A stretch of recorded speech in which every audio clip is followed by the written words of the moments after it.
Hello, my YouTube family. I hope everybody is doing great today. This video is disappointing products videos.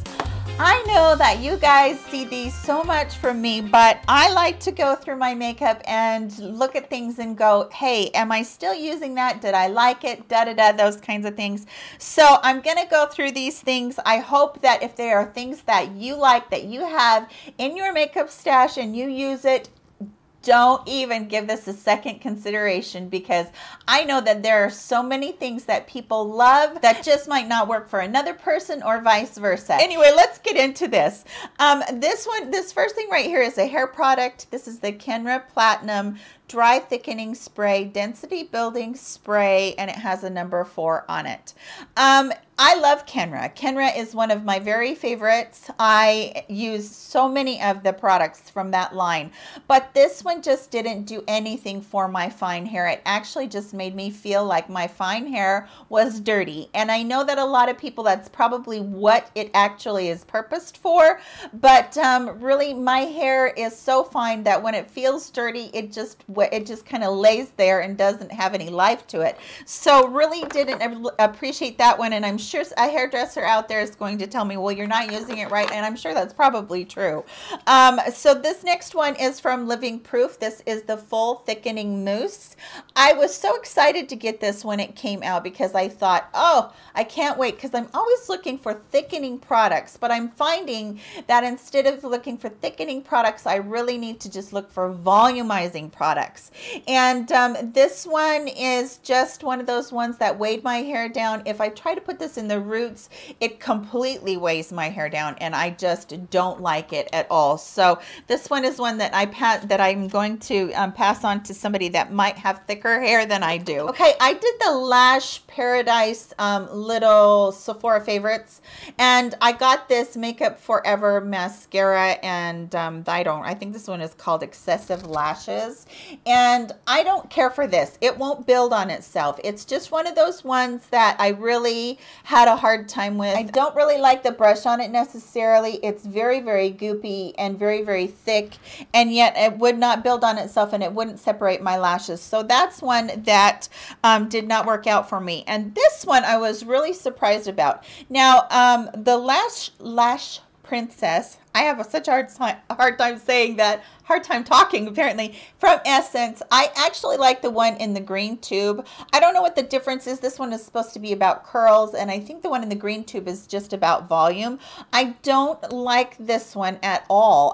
This one has a curved wand, the other one doesn't, but this one just, I could not get this one to build. And you know, when I'm looking for a mascara, I really look for something that can build on itself, because my lashes are fairly sparse. They're not too short, but they are fairly sparse. So I like to be able to define them all, and then I like to be able to give them a lot of length. So definitely this was not for me. The next thing is from The Balm. This is called Down Boy. This one is just too light, and it's way too chalky for me. And so I didn't really like this one very much.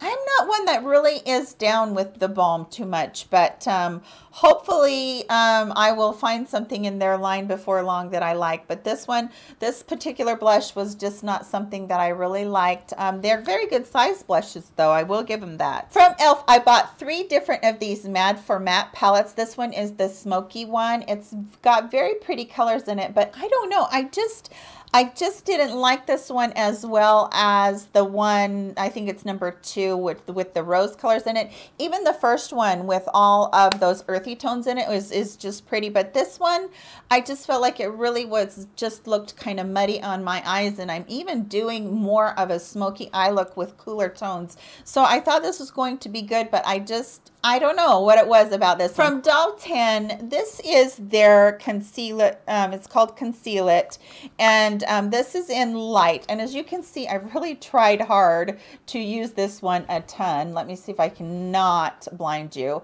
And I used it over and over again. It does a good job on does a good job on concealing, but what I find is that it is so emollient that it creases very quickly. And throughout the day, I was always, you know, trying to get that crease out of my eyes, and I can't have that because then it wipes away what it's covering, which is my dark circles, and that just doesn't work for me. So along with that is also from Cover FX. This one is their cream concealer. I have this one in N Light, and same thing. This just creased like crazy because it was just too emollient. I am very picky about my concealers. I have a lot that I have tried, and I go through a lot. And yeah, this one was just the same way. It just really creased down. And again, I was, you know, trying to wipe away the crease during the day, and it wipes away the makeup, so my dark circles show through and it looks like crap. So really am not into this one at all. Here is another one from Estee Lauder. It is, I can't remember what this one is called, but it is basically, on this side, it is just the stick concealer. This is in light medium. I will list above what it's called. And then on the other side, there is a brightener. So this one didn't work at all for concealing or brightening. When I put this brightener on it, it kind of almost thinned out the product so much that it just kind of, you know, almost wiped it away with the Beauty Blender. So this one is definitely a no for me.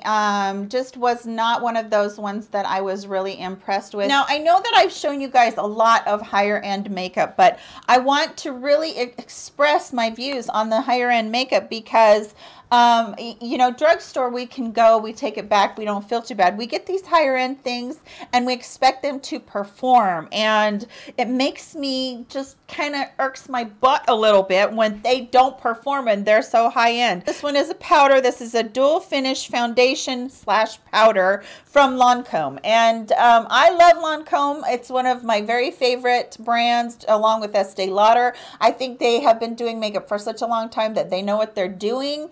But again, this one just didn't work for me. Now, I think that if you were a younger person and you were using this for a powder foundation, it would work beautifully. And I also think that if you have very oily skin, it would work really good. But for someone with aging skin, drier skin, somebody that doesn't need more coverage after they put their foundation on, this is definitely a no-go for me. I have tried to love this because it cost me so much money. I've tried to love this. Well, another thing about this particular powder is it has a very strong perfumed smell, and it actually reminds me of one of my grandmas, and she must have worn something from Lancome because this scent is so particular to Lancome. It's not that I don't like this scent, but if you are somebody that is extra sensitive to smells, this is very perfumey. So it might be something that you want to pass on as well, unless you're already using it and you love it and you just don't listen to me about any of that. So I'm not going to take a lot of time on either one of these. These are two that people absolutely love. This is the Sweet Peach Creamy Peach Oil Lip Gloss. A lot of people like this. I just don't like how when you put it on, it feels goopy to me. That is my only thing. Plus, I don't think that this has... It has a very fake peach scent to it. And I was raised in a farming community, and I know exactly what a fresh peach smells like. And this is just, it's a little bit off, and I don't know why. I know that so many people absolutely love that scent that is in the Sweet Peach collection. If you love it, good, but it just didn't work for me. The other one is this Vice lipstick. This one, I loved the color on it. However, again, these liquid lipsticks, they just dry my lips out and they shrivel them up, and I feel like I've just been sucked on by the worst lemon in the world, and I can't unpucker my lips. They're so bad. I just have to have the hydration of a regular lipstick. I don't care how many times I have to reapply it during the day. I will reapply my lipstick instead of getting that really, really dry feeling from liquid lipsticks. I can't do it. This last one is from Mally. This is a brightener for the under eyes.